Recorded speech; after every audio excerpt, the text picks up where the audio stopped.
그 사람은요, 이 이 공허함을 느낄 때가 있습니다. 아무것도 없이 텅 비다, 뭐 실속 없이 헛되다 이런 뜻을 가지고 있어요. 그 저랑 같이 살고 있는 가까운 사람이 있어요. 제 아내인데요. 제 아내가 어린 시절부터 교회를 이렇게 출석하기는 했대요. 어렸을 때부터 다니기는 했는데 열심히 하지는 않았대요. 엄마가 끌고 가면 막 학생회실로 밀어넣고 막 주일학교실로 막 던지고 막 이렇게 간신히 1시간 있다가 이렇게 오고 교회 간다고 했다가 도망 다니고 막 뭐 학원 간다고 막 핑계 대고 교회 안 가고 막 그랬던 이렇게 어린 시절을 보냈대요. 그래서 교회를 다니긴 했지만 열심히 다니지는 않았는데, 근데 하나님에 대해서 한번 어느덧 크다가 안 되겠다. 하나님이 도대체 누군지 한번 알아보자. 하나님이 도대체 얼마나 대단한지, 하나님께서 얼마나 역사하시는지 한번 알아보자라고 결심한 계기가 있었대요. 물론 여러분들의 예상대로 이렇게 저를 만나서 인생이 바뀌고 뭐 이렇게 하나님과 가까워지고 마음의 소망을 가지겠구나라고, 그래서 사모까지 됐겠구나라고 예상을 하시겠지만 안타깝지만 그렇지는 않고요. 제 아내가 결혼하기 전에 기자 생활을 좀 오래 했어요.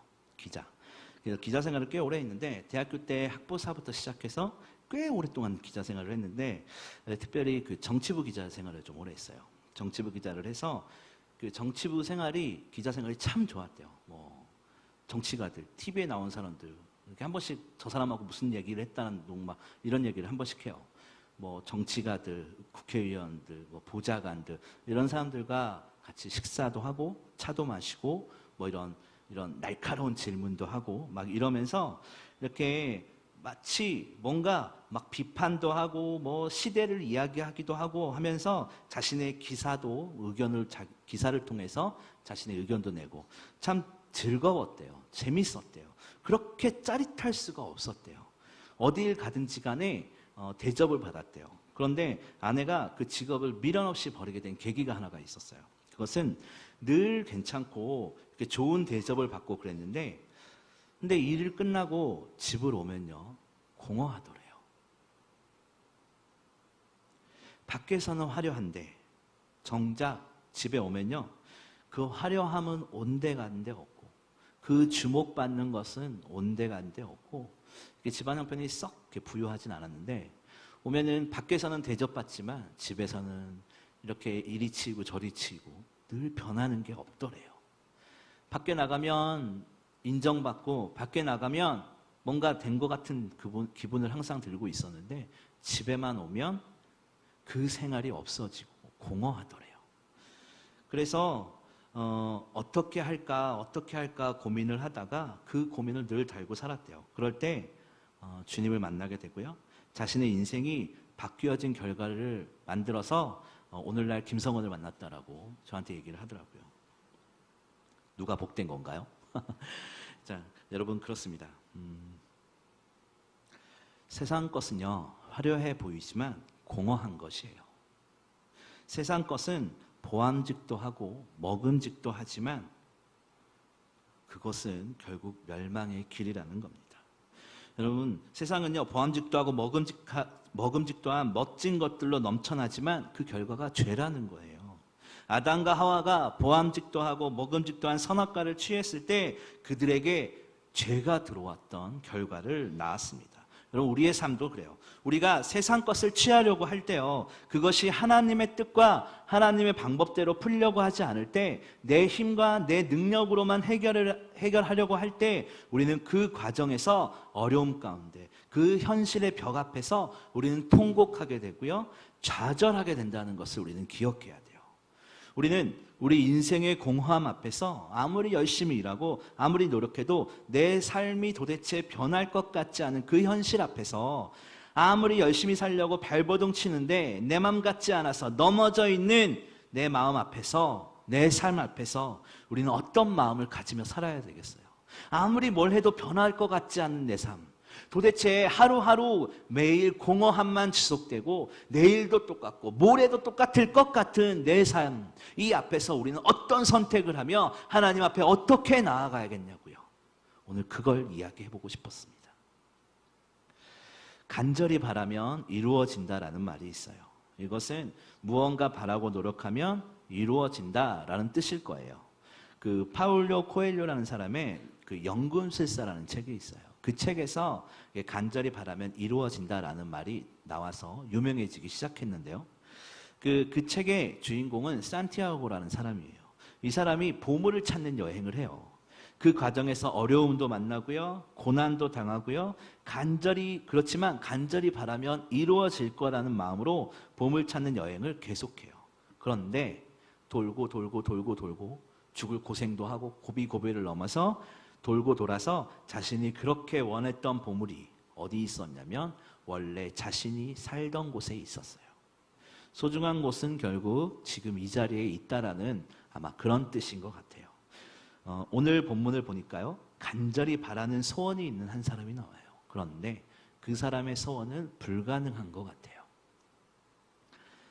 오늘 본문을 보니까 그 불가능 앞에 있는 한 병자가 나오는데요. 그 병자는 38년 동안이나 고통에 시달리고 있어요. 베데스다라는 못이 있는데 이 베데스다라는 말은 자비의 연못, 은혜의 연못 이런 뜻을 가지고 있습니다. 오늘 본문 2절에 예루살렘에 있는 양문곁 이렇게 되어 있어요. 이 양문곁이 있다는 것은 제단에서 번제로 쓰일 제물을 씻는 곳 이런 의미를 가지고 있어요. 그래서 하나님께 드릴 제물을 씻는 곳이었어요. 이 연못이. 그러니까 아마 사람들 보기에는 뭔가 좀 신령해 보였던 것 같아요.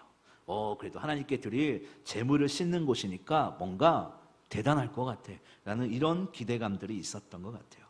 그것이 얼마나 특별하냐면요, 천사가 가끔 한 번씩 내려온답니다.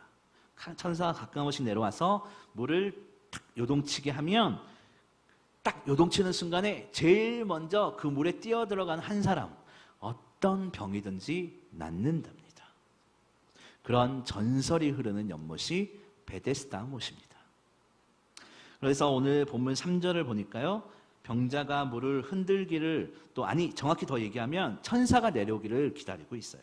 오늘 본문에 38년 된 병자도 그곳에 가면 그 물이 요동칠 때 들어가면 낫는다라는 희망을 가지고 있었을 것이에요.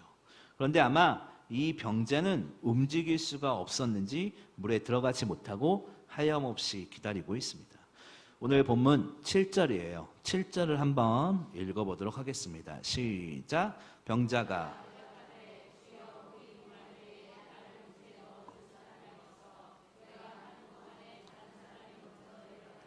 아멘. 네, 그래요.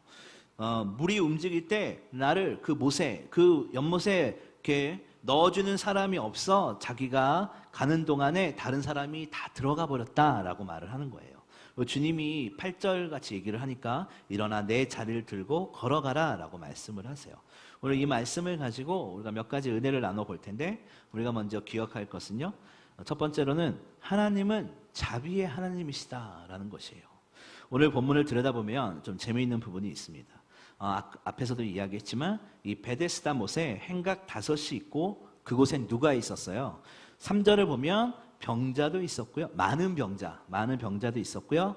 또 누가 있었어요? 소경도 있었고요. 또 절뚝발이도 있었고요. 혈기 마른 자들이 그냥 있었던 것도 아니고 누워 있었대요. 그렇게 누워 있고 거기서 물의 동함을 기다리고 있습니다. 즉 결핍된 사람들이 다 여기 모여 있다라는 거예요. 부족하고 연약한 사람들이 그곳에 모여 있는 곳이 그 베데스다 연못의 행각이었다라는 거예요.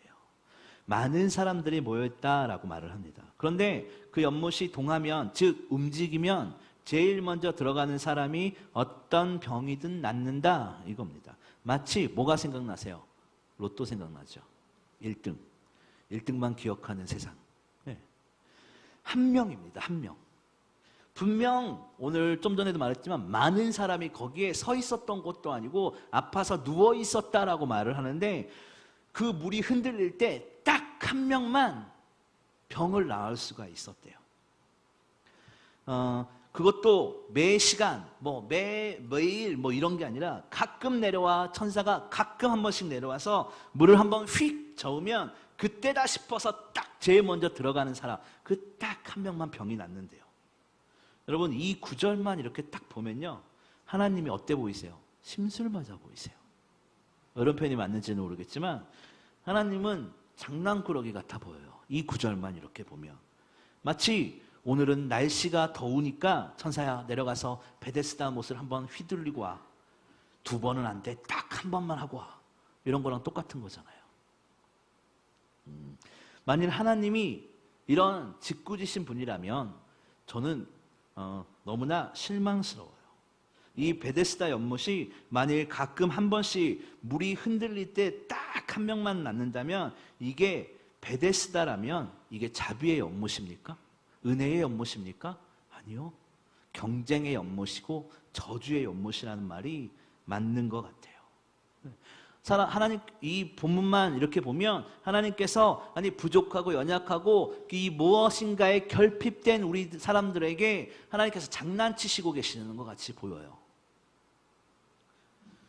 생각해 보세요. 이게 한 명도 아니고 그 많은 사람이 물이 한 번씩 흔들릴 때마다 서로 뒤움켜서 서로 먼저 들어가겠다라고, 그때는 어제는 나랑 같이 밥을 먹고 이야기를 나누던 사람이 물이 한 번 흔들리기 시작하면 나이고 뭐고 없습니다. 내가 먼저 들어가야 되니까, 내가 나아야 되니까. 이것이 어찌 은혜이겠습니까? 이게 어떻게 축복이 되겠습니까? 어찌 되었든지 나만 고쳐지면 된다라는 생각을 가지는 이 생각이 어찌 하나님의 생각이겠어요? 남들이 죽든지 더 아프든지 중요하지 않고 나만 나으면 돼, 나만 잘 살면 돼, 이 마음이 얼마나 많았겠어요? 그럼 이건 하나님의 축복이 아니라 오히려 서로를 밀어내고 경쟁을 시키려는 악한 사단의 장난이 아니겠어요? 하나님께서는 야, 이 예배당에, 이 수요 예배 드리는 이 예배당에 많은 사람들이 있는데 내가 불을 한번 딱 깜빡했을 때 그 전구를 딱 잡는 사람 한 명한테만 구원의 은혜를 줄게. 이런 거예요, 이런 거. 이게 어떻게 축복이에요? 하나님이 이런 분이십니까? 과연 하나님을 이런 분으로 끝내면 되겠냐고요.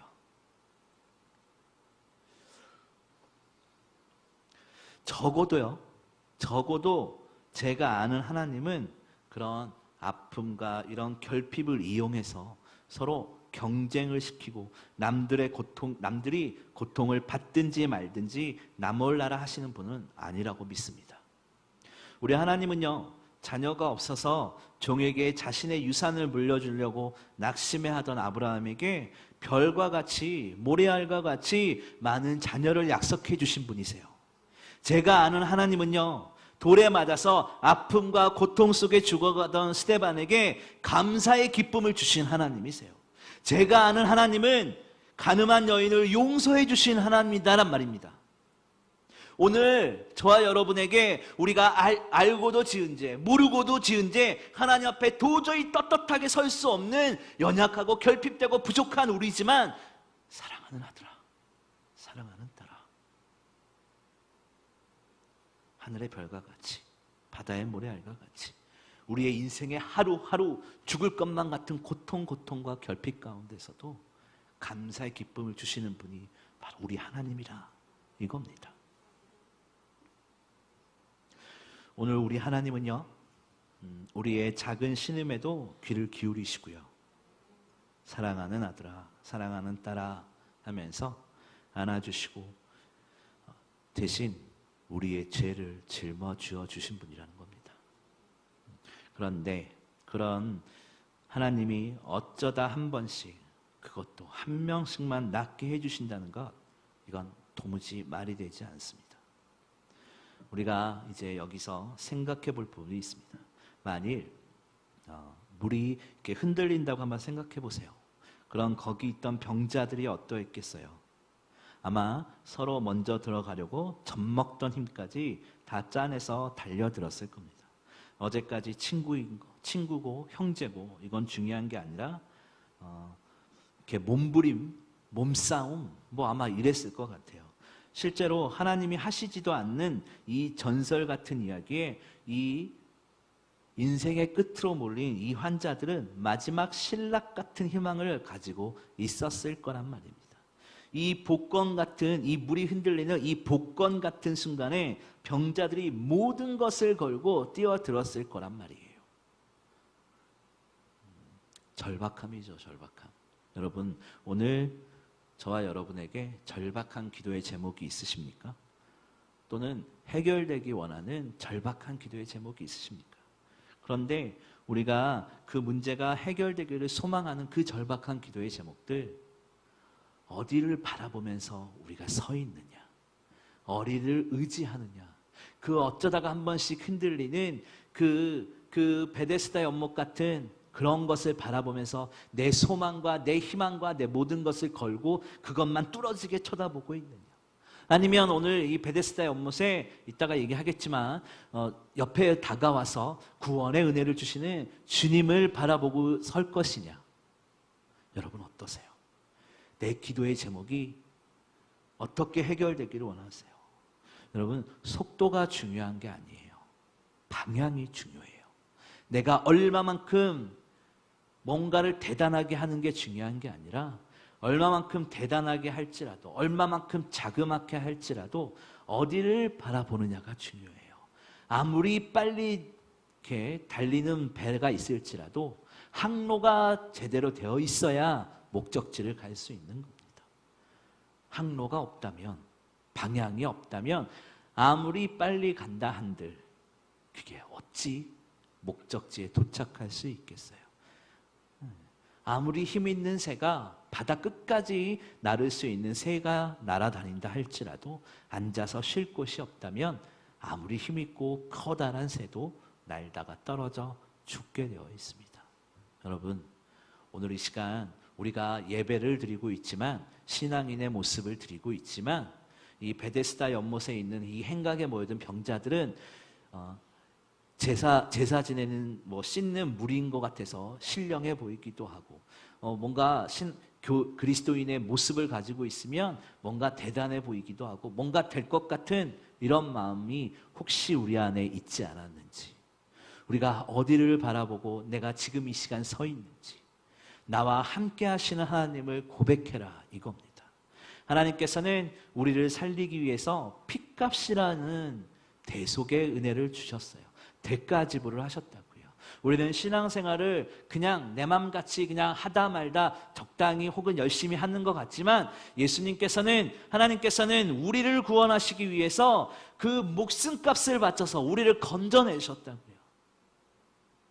우리가 돈 준 거 아니니까. 아니요. 진노의 자녀가 의의 자녀가 되었잖아요. 이것이 은혜이고 이것이 자비라는 말입니다. 속도가 중요한 게 아닙니다. 방향입니다. 은혜의 하나님께서는 우리가 그런 연못에 물이 흔들리는 그런 세상 것과 같은 그런 것을 바라보라고 말씀하시는 것이 아니라 하나님만을 바라보라고. 이스라엘 백성들이 출애굽 생활 동안 그들이 의지할 것이 무엇이었어요? 하나님밖에 없었어요. 그들이 농업을 한 것도 아니었고 무역을 한 것도 아니었어요. 온전히 그들이 바라볼 수 있는 건 하나님밖에 없었어요. 그래서 구름 기둥과 불 기둥으로 인도하신 하나님, 그들에게 말씀하셨던 하나님, 오늘 저와 여러분에게도 마찬가지예요. 속도가 중요한 게 아니라 주님을 바라보는 게 중요하다는 것입니다. 주님을 의지하는 것이 가장 중요하다는 것입니다. 내 삶에서 뭔가 보암직도 하고 먹음직도 한 그것을 바라보고 그것을 갖기 위해서 열심히 사는 것이 아니라 정말 나의 결핍과 나의 연약함을 아버지 앞에 내어놓고, 기도로 내어놓고, 내 삶으로 주님께서 내 삶을 어떻게 인도하시는지 기대하고 주님 앞에 한 걸음 한 걸음 버티며 나아가는 삶. 오늘 새벽에 신영주 목사님께서 새벽 예배 때 이런 얘기 하시더라고요. 끝날 때 버티는 삶 얘기를 하시더라고요. 제가 비몽사몽에 앉아 있다가 정신이 번쩍 들었어요. 내가 하나님 말씀 아래 버티고 있는가? 하나님의 은혜를 바라보며 버티고 서 있는가? 하나님의 긍휼함을 바라보며 버티고 있는가? 예배자의 예배의 모습은 가지고 있지만 내 안에 하나님을 중심으로 사는 그 마음으로 버티고 서 있는가? 아침에 비몽사몽에 왔다가 회개하고 갔어요. 여러분 어떠세요? 우리의 마음의 중심에 하나님만 있으시길 바라요. 한 가지 더 볼 것은요. 두 번째로는 해결자 되시는 주님과 동행하라 이겁니다. 오늘 본문 5절에 보면요. 38년 된 병자가 나옵니다. 이 병자는요. 베데스다 못에서 물이 흔들릴 때 어떻게 해서든 들어가려고 연못 근처에서 거하던 사람이었어요. 그런데 이 38년 된 병자에게 예수님이 다가오십니다. 6절을 보면요. 그 6절을 보면 그 병자는 걸어서는 연못에 들어갈 수 없었던 것 같아요. 그러자 주님이 뭐라고 그러시냐면 내가 낫고자 하느냐. 예수님께서 먼저 물어보세요. 내가 낫고자 하느냐.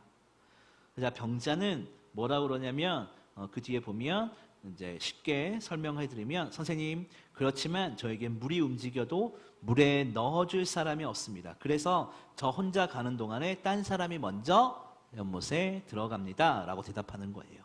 아마 이 병자는 예수님이 이렇게 얘기를 하면 예수님이 자기를 들어서 물이 딱 흔들릴 때 예수님이 자기를 들어서 이렇게 연못에 던져주기를 바랬는지도 모르겠어요. 이 병자는 병이라는 자신의 문제에서 넣어줄 사람이 없는 것이 문제라는 거예요. 자기의 연약함과 자기의 아픔이 있는데 내가 그 물이 흔들릴 때 딱 들어가기만 하면 내 문제가 해결된다. 그래서 날 넣어줄 사람만 있으면 나는 내 문제는 해결돼. 이런 생각을 가지고 있었던 거예요. 그 연못에 들어가기만 하면 되는데 그것에 넣어줄 사람이 없는 게 문제라는 거예요. 그러니까 먼저 들어가면 낫는다라는 거예요. 마치 이것만 해결되면 내 삶에 아무 문제가 없다라는 식으로 말을 하는 것과 똑같아요. 우리 이런 기도 하잖아요. 하나님 내가 이것만 해결해 주시면 내가 내 삶을 바쳐서 하나님께 헌신하겠다고. 어디 그 약속이 지켜지던가요? 이 산을 넘으면요 저 산이 나오고요. 저 산을 넘어가면요 그 산이 나와요. 내 앞에 넘어갈 수 없는 문제가 너무나 커다란 문제가 있을 때 그 문제를 피한다면요 더 큰 문제를 만나게 될 거예요. 하나님의 방법은 하나님은 질서의 하나님이시고 정의의 하나님이세요. 우리의 연약함을 솔직하게 보여드리고 정면으로 주님과 함께 넘어갈 때 그 문제는 더 이상 문제가 되지 않는다라는 말씀입니다. 오늘 본문에 이 병자가 거기에 들어가면 정말로 낫게 되는 것일까? 설사 예수님이 부축해서 물이 움직일 때 예수님이 삼손과 같은 힘을 딱 이렇게 받아가지고 다른 사람들을 탁 제치고 그 환자를 휙 던져가지고 물에 첫 번째로 통당 이렇게 들어가게 하면 그 병자가 나았을까요? 아니라는 거예요. 아니라는 겁니다. 로마서 7장 24절을 보면요. 오호라 나는 공고한 사람이로다. 이 사망의 몸에서 누가 나를 건져내랴 라고 사도 바울의 고백이 있습니다. 바울은 이 사망의 몸에서 건져낼 분은 주님밖에 없다라는 거예요. 이 죽을 것만 같은 우리의 삶에서 건져낼 분은 오직 예수 그리스도밖에 없다라는 거예요. 이 풍요로워 보이는 내 삶에서 하루하루가 살기 힘든 내 삶에서 건져낼 분은 예수 그리스도밖에 없다라는 겁니다. 여러분, 우리의 기도에 대해서 마음의 소원에 응답해 주실 분은 예수 그리스도밖에 없다는 거예요. 뭔가 물이 한번 흔들리거나 해가 깜빡하면 오늘 뭔가 럭키한 일이 일어날 것 같아. 이런 게 아니라 오직 예수 그리스도라는 것을 우리는 마음속에 새겨야 한다는 겁니다. 오늘 본문에 이 38년 된 병자에게 필요한 것은 그 자비의 못, 은혜의 못이라고 불리우는 베데스다 못에 빨리 들어가는 것이 아니라 주님과 함께 있어서 주님의 명령을 따르는 주님의 은혜가 필요하다는 겁니다. 오늘 우리에게 필요한 게 무엇이겠어요? 바로 이 주님의 은혜. 저는 은혜라는 단어가 너무 좋아요. 제 이름의 은자가 은혜 은자거든요. 그래서 하나님의 거룩한 은혜라고 그래서 제 이름의 김성훈이에요. 이름값을 하며 살기가 참 힘든 걸 제 이름만으로도 알 수 있어요. 그런데 저는 이 은혜라는 단어를 참 좋아하는데 이 은혜, 주님의 은혜, 어둠 가운데 건져내 주시는 은혜, 물 가운데에서 끌어주시는 은혜, 이것이 우리에게 필요하단 말이에요. 오늘 저와 여러분에게도 필요해요. 내 상처난 마음에 안아주시고 보듬어 주시는 그 은혜, 내가 사업을 할 때 더욱더 하나님의 영광 되게 더욱더 부유해져서 더욱더 높아져서 하나님의 이름을 높여드릴 수 있는 그 은혜, 내 건강이 더욱더 건강해져서 하나님 앞에 예배하고 찬양할 수 있는 그 은혜, 우리에게 필요한 것입니다.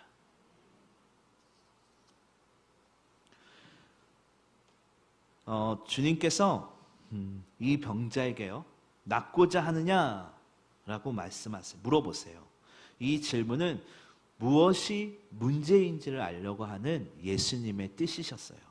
베데스다 못에 있고 걷지 못하는 상태를 보면 누구나 알 것인데, 거기서 내가 스스로 걸어서 저기 연못에 들어가기 힘들어서 내가 항상 뒤처져 있습니다 라고 말을 했잖아요. 그러면 누가 봐도 이 사람은 걸을 수 없는 상태예요. 연약한 상태예요. 부족한 상태예요. 걷지 못하는 상태예요. 근데 누가 봐도 꽤 오랫동안이나 있었던 이 병자에게 예수님께서 네가 낫고자 하느냐? 라고 물어보시는 거예요. 그리고 주님이 8절처럼 일어나 내 자리를 들고 걸어가라 라고 하실 때 그 병자가 고침을 받게 돼요.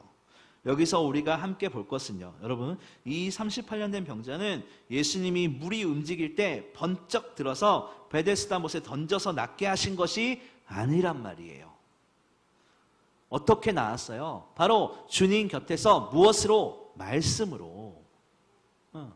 예수님께서 뭔가 괴력을, 힘을 이렇게 발해서 38년 병자를 들어서 못으로 던진 게 아니라 바로 주님과 함께 있어서 주님의 말씀으로 그가 나았다라는 거예요. 오늘 무엇을 얘기하려면 주님은 특정한 장소에서 만나는 것이 아니다 이 말이에요. 특별한 무슨 번개를 맞아서 뭐가 하나님이 번쩍 보여서 뭐가 되고 이런 게 아니라, 뭔가 꿈에서 천국과 지옥을 갔다 오고 이런 게 아니라, 주님을 만나는 장소는, 하나님의 은혜를 경험하는 장소는 특정한 곳이 아니라 바로 내 삶 전체라는 거예요. 성도라는 이름값이 얼마나 무거운 줄 아세요? 성도는요, 때로는 남을 위해 희생도 해야 돼요. 성도는요, 우리 믿음의 공동체를 위해서 시간도 투자해야 되고요, 물질도 투자해야 돼요. 성도라는 이름값은요, 때로는 내가 너무나 미워하는, 너무나 싫어하는, 전 누구를 지칭하지 않았어요. 전 여러분들을 사랑합니다.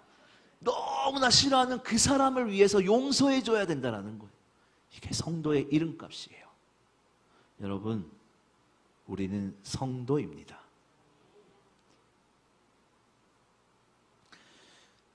사무엘상 7장을 보면요, 이스라엘이 블레셋과 전쟁에 패해요.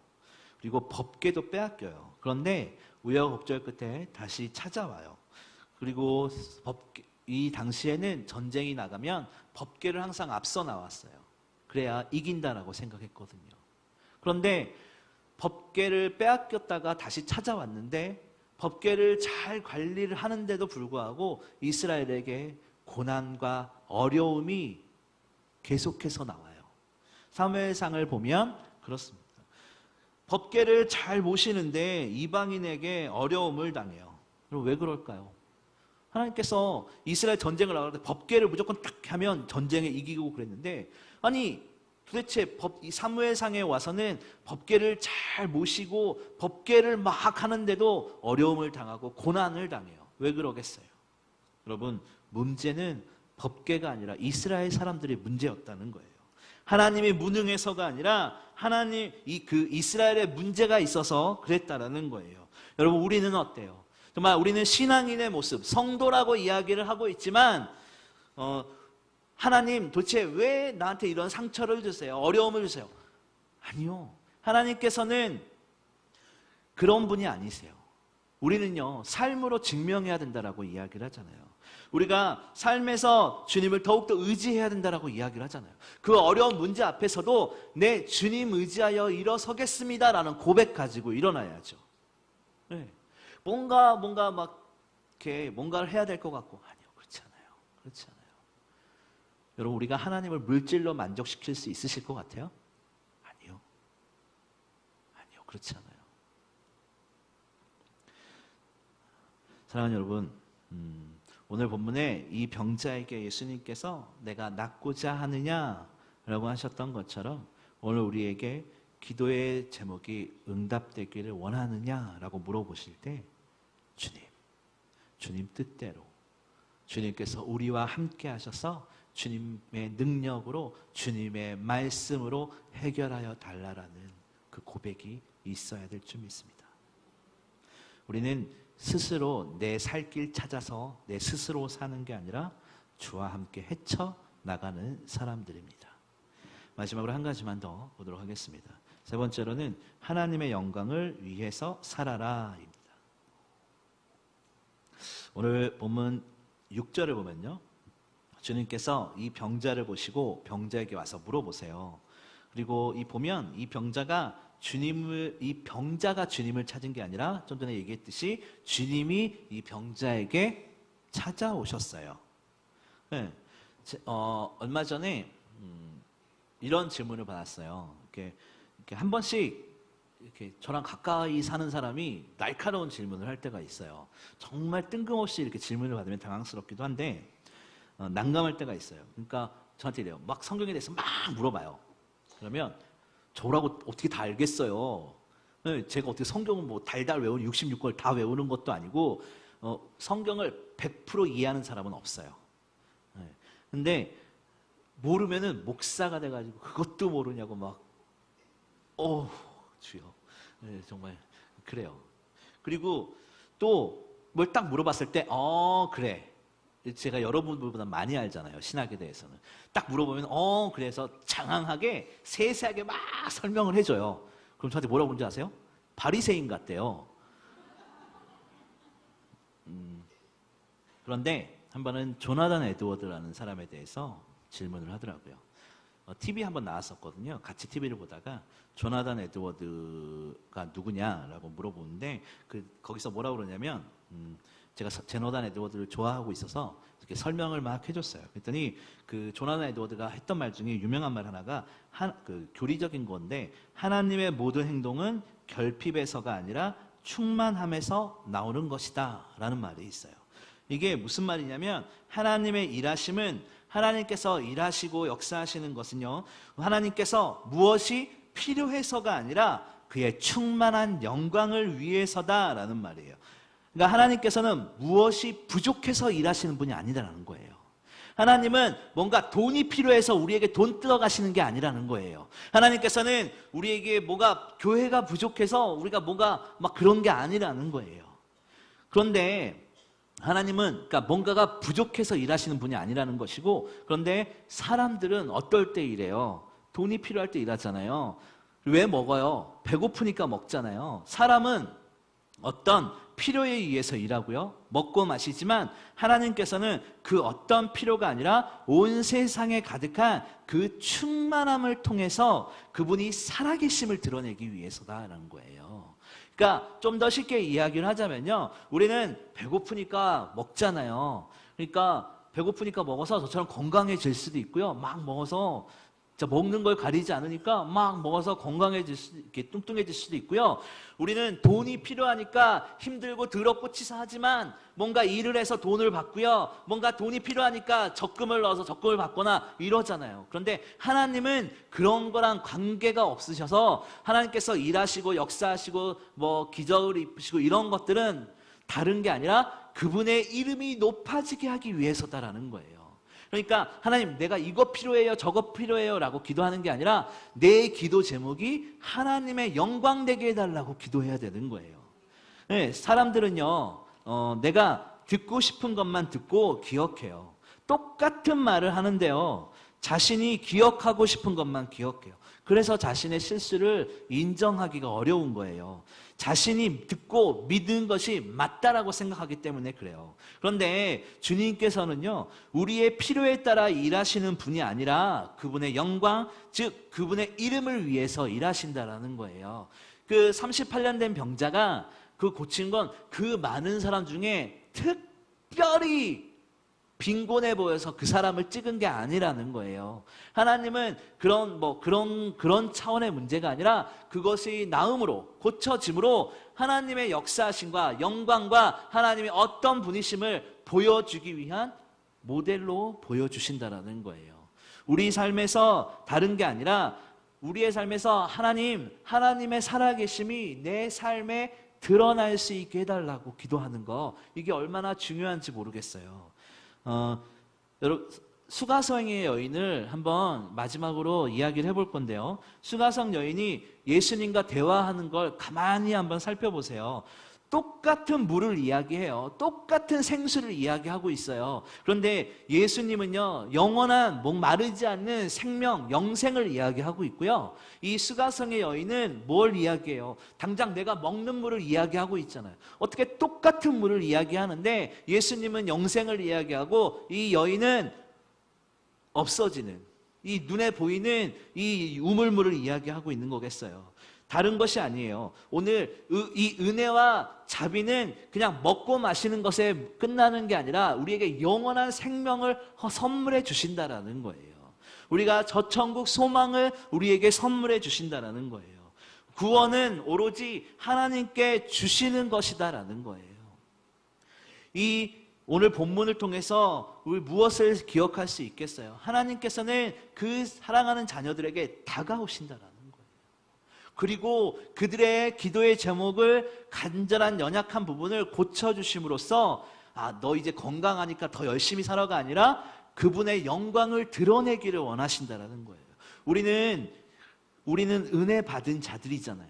하나님을 믿는 사람들이잖아요. 그러면 우리 하나님을 믿는 사람들이 어떻게 살아야겠느냐? 다른 게 아니에요. 하나님의 영광을 위해서 살아야 돼요.